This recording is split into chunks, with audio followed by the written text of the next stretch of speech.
Welcome back to part 2 of the channeling session. Divine Masculine is missing DF in family gatherings and hangouts. Now, let's get started. I ended at a point where I said that I would be talking about certain feminine energies that were acting as blocks, or they led to him making the decision that he would or he should separate from her. Now, there are different types of energies that I can encounter or I can see, because there are different situations.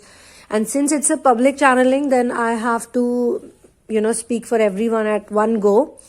For personal readings or for personal sessions, for personal coaching and counseling and even therapies.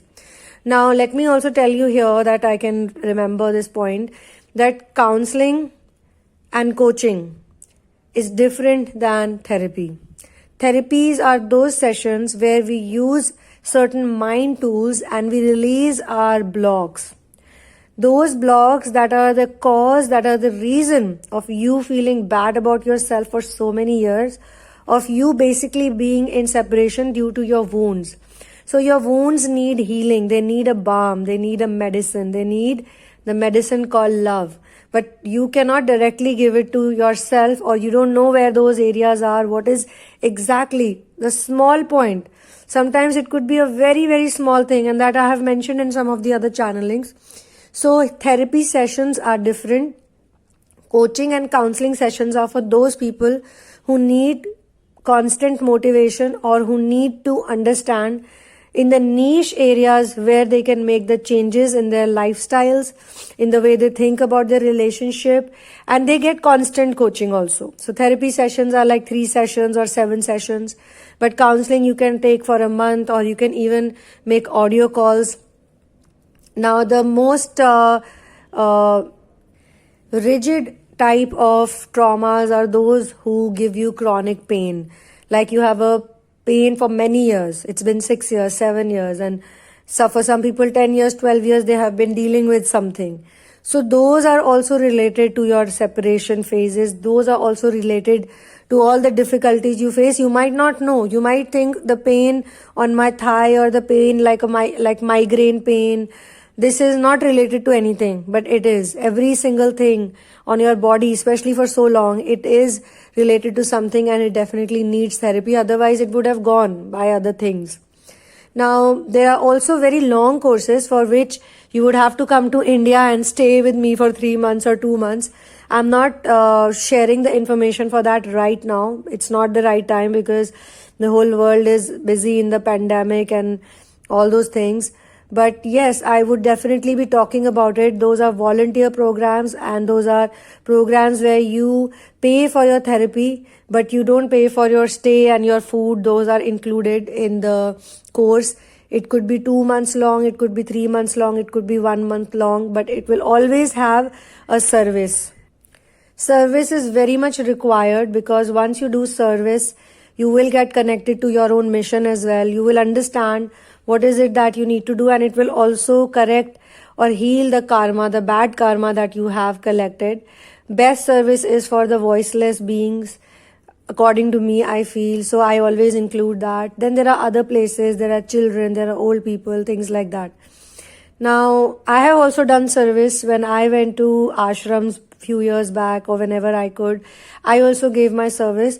But these are the things that you don't have to really mention that I did this and I did that. Remember that we are not the doers.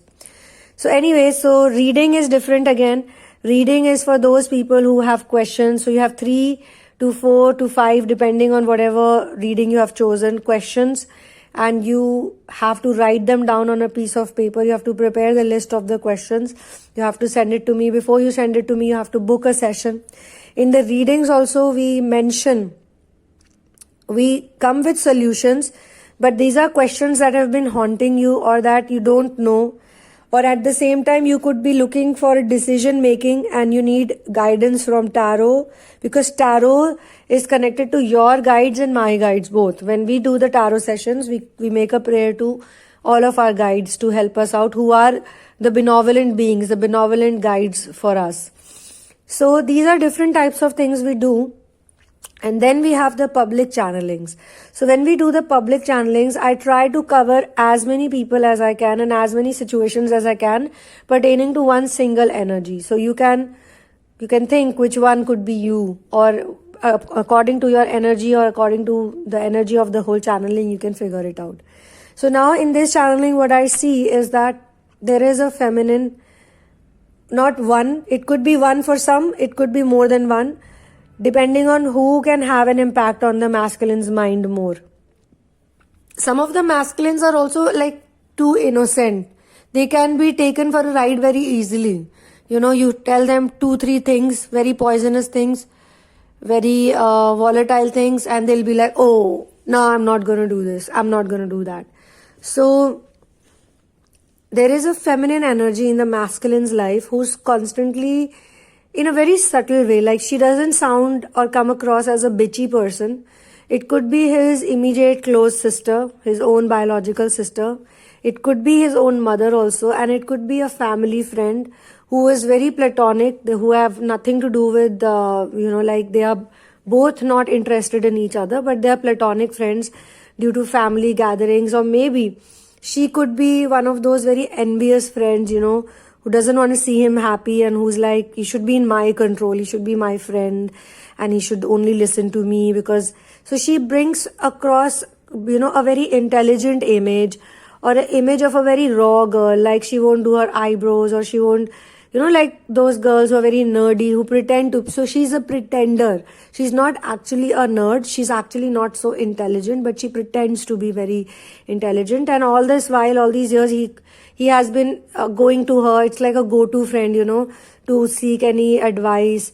But most of her advice is all read from some books or from some quotes, which make her sound wise, but she's not at all wise.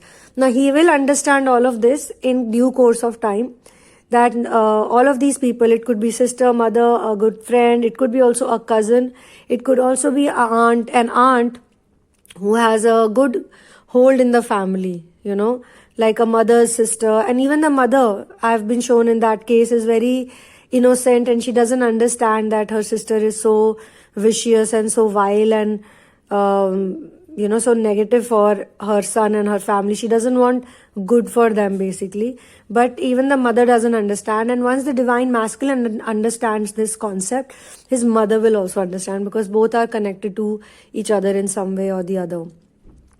So he feels like at first he did what they told them, all of them or one of them, and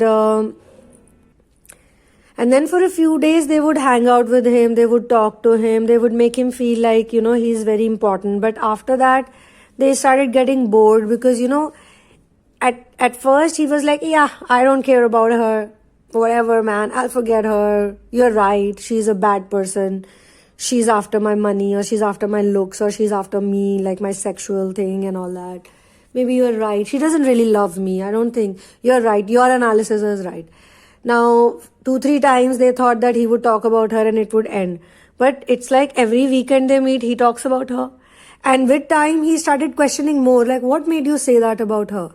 Do you know these many people? Do you know these type of people? What was your experience about women like that? What thoughts did you think about? Or what did I tell you? What part of what I told you made you?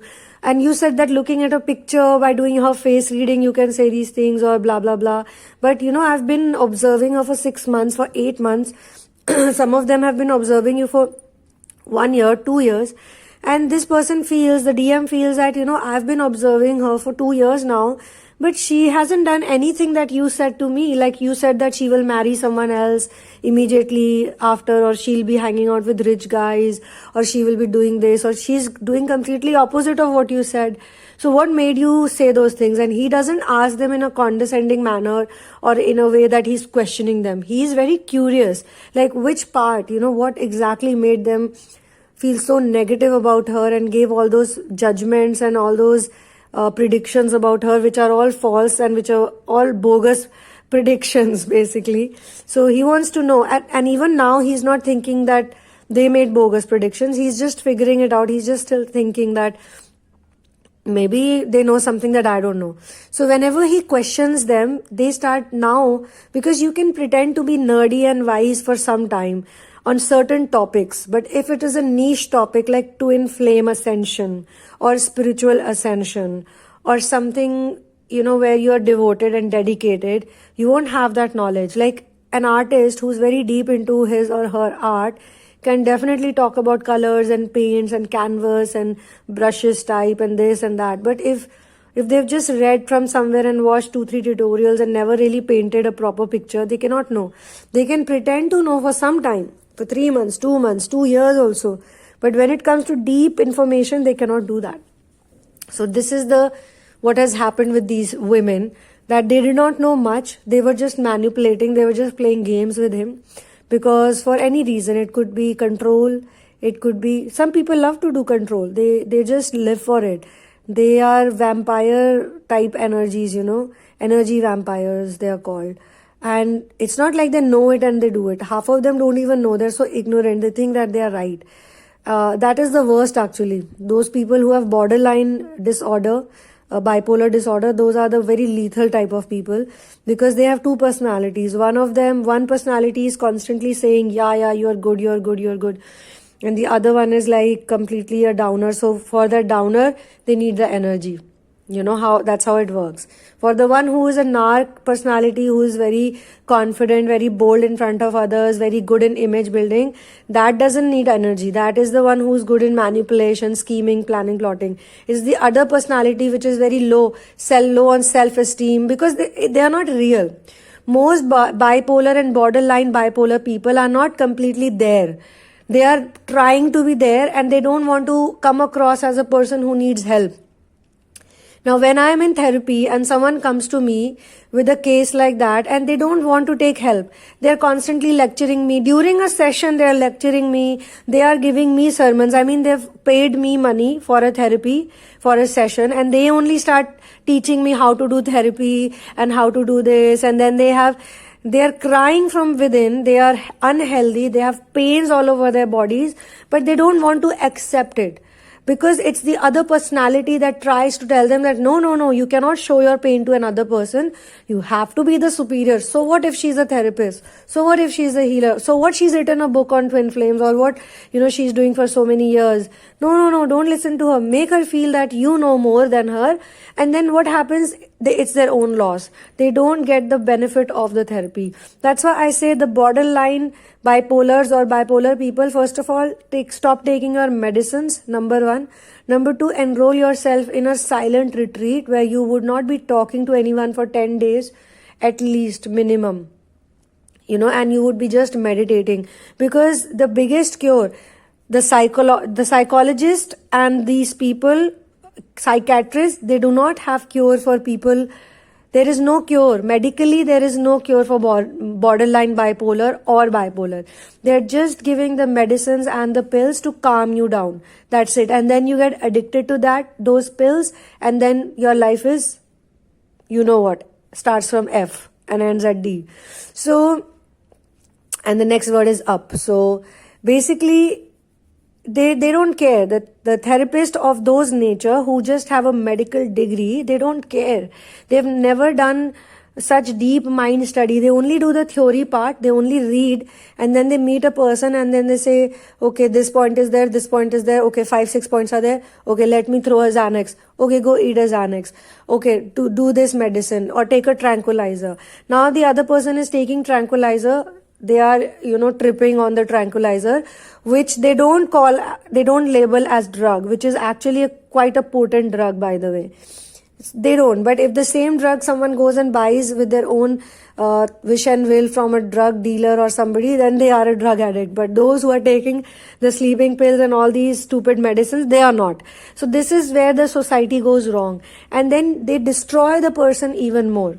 They already have an issue. They don't want to show their pain. Now, I have a bit of empathy also for these people, because they don't want to show other people how much pain and suffering they are going through. That is a mental disorder. That is how they have been raised. Their upbringing is such, and they don't even know what are the loopholes in their upbringings. They don't want to know. They don't want to get into the programming. So it's very difficult to heal people like that, especially if they are on some drugs or on some pills. So I want to tell all of this to you, all of you people, that first of all, you need to do a inner search. Okay, you need to just sit down, you need to relax, you need to just chill, and you need to go to source. You don't want to take help from a therapist, you don't want to take help from a person who knows this stuff. Don't do that. Take help from angels, take help from God. If you are listening to me right now, you don't know, prayer is very, very powerful. Never underestimate the power of prayer. It can genuinely heal you, but you need to be that person who goes up to someone. Like, you don't want to go up to an authoritative person, or you don't want to go to a healer or therapist. You don't want to show to them that you are in pain, but you can show that to God when you're sitting all by yourself in a room alone in your own house. Maybe you're in a garden. How much time does it take to make a prayer asking for help? Doesn't take too long. You don't have to be so arrogant, because no one is above God. At least do a prayer for a person, for the Supreme Being, so that they can help you out. Because the angels and the guides and the masters and even people like me, we cannot help anyone until and unless someone asks for help. Now, coming back to this channeling, I know I got a bit digressed, but I think this was very, very important, especially because of the type of some of the people I've been connecting with and working on them. I thought that this is very important here. Why? Because there are so many people in case of divine feminine and masculine ascension who are not really their well-wishers. They come across like well-wishers, and this is not to condescend a mother or a father or a sibling or an aunt or a cousin. It's not to tell them that they don't love you, they don't care about you. It's just that they are not perfect themselves. They are not perfect people. You have put them on a pedestal because of a biological connection or for a reason. And this is the same mistake the DM has done. He has been listening to these people, the women in his house, even though naturally he may not be inclined to do something or be someone, but he's doing that. So you have to understand that he could be listening to a mother or a sister or a brother or whatever, just the way you have been listening to so many people in your life. So they are just mirroring you. Whatever anger, frustration you have with them, that is what they are mirroring from you. So you also need to go within and search. What are those things? Again, I can only, in a public channeling, I'm limited to talk about certain things because I also cannot go so deep, So in this channeling, I will now tell you guys, I'll end the channeling here by telling you that there are certain feminine energies around him who had been manipulating him and who had been controlling his mind or who had been telling him otherwise. But with time, he has learned that those people were not authentic. He doesn't have a grudge against them yet. He's not like going mad angry, but he will. I am telling you that as well. But he now realizes that they were not right. And in some cases, he's also become very, emotional because his emotional quotient is increasing. He feels like, how can you say this to me? Like, if you say, for example, that nerd friend has a boyfriend and they fight about something. And he tells her that, why don't you leave him just the way I left my girl? You leave him too. He's doing similar things. And then she would say, oh, you know how important, or no, he doesn't even bring her up. He just says, why don't you leave him? Based on what she had told him earlier. And she says, no, I cannot do that. You know how much I love him. He's my true love. Have you ever seen a person let go of true love just because of a small situation? It really hurts me to even think like that. And then he says, wow, that's such a contradiction because she asked me to do it in my case, but in her case, it's like, I can't do it. It hurts, these emotions. So he has become wiser. He has become wiser because the DFs have become wiser. They're DFs. So it's a mirroring. So you become wiser, they become wiser. You become smart, they become smart. You become, more pro to your own healing and your own goodness and wellness. They see it too and they feel it too and they get it too because you have the same DNA construct. So he's missing her a lot. And he's regretting all the things he did, all the things he said to her and all the people he listened to, all the people he took advice from. Now he's also looking for a better advisor who can guide him better. And now his focus is going on those people in the family who don't mind, anyone's business, who put their mind into themselves, and they're very nice, very happy people. But from societal perspective, it could be an uncle who's not very rich, so no one in the family really walks up to him, but he realizes that he's very happy growing vegetables in his farm, living a very silent, very peaceful, fun life. He wants to take advice from him. So his focus is changing from all those negative people to all the simple minded people, like friends like that. Maybe he had a nerd friend who he always used to bully and make fun of. He never considered him as a friend. And now, after meeting the fake nerd, he realizes that, this fake nerd ruined my relationship. But the other one was always telling me, don't do this, it's not good for you, you're gonna hurt her. He was basically right, not her. Or he's making comparisons between materialistic family members, materialistic friends, materialistic things, situations, in comparison to those who are more spiritualistic, more grounded, more in balance. He wants to seek advice from those type of people, or he wants to hang out with those people more. Even though his family would be like, hey, you don't have to talk to your lunatic uncle or your loner auntie or your, cousins who are like this or who are like that, who are so problematic. But he's like, no, I like them. I remember when we were kids, we were so happy. We used to always hang out together. Don't know what happened when we grew up. Let me reconnect with them. He's even reconnecting with those people who he feels are more authentic than these ones who have been doing this charade of being successful. So it's a very, very important stage to be in. And I would like to congratulate a lot of you whose DMs have reached this place, because this is where they start understanding the difference between fake and real. So on this note, one love and peace out. I'm going to end this channeling here, and I would be sharing another one soon.